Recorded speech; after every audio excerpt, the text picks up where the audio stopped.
অষ্টম শ্রেণী এবং নবম শ্রেণী এবং দশম শ্রেণীর জন্য খুবই গুরুত্বপূর্ণ এমসিকিউ মান নির্ণয়।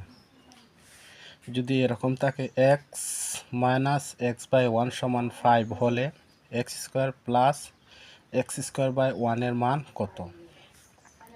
অনেকেই ভয় পায় এমসিকিউ, কিন্তু আমি এমন একটা শর্টকাট টেকনিকে করে দিব যা ডাক দেখলেই মানে মুখস্থই বলা যাবে।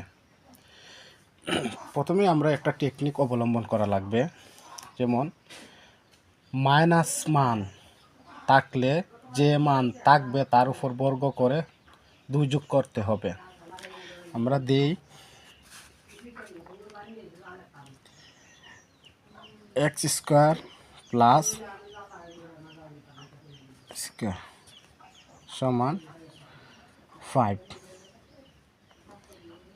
উপর বর্গ, মাইনাস থাকলে প্লাস 2, 5 5 25 যোগ 2 সমান 27।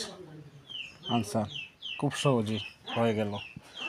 অর্থাৎ এক্স স্কোয়ার প্লাস স্কোয়ার 1, 5 এই এক্স মাইনাস এক্স বাই 1-এর মান 5 দিলাম, আর আমরা তো জানি যে বর্গ দেব 5 স্কোয়ার প্লাস 2। টেকনিক হলো এইখানে মাইনাস থাকলে প্লাস 2।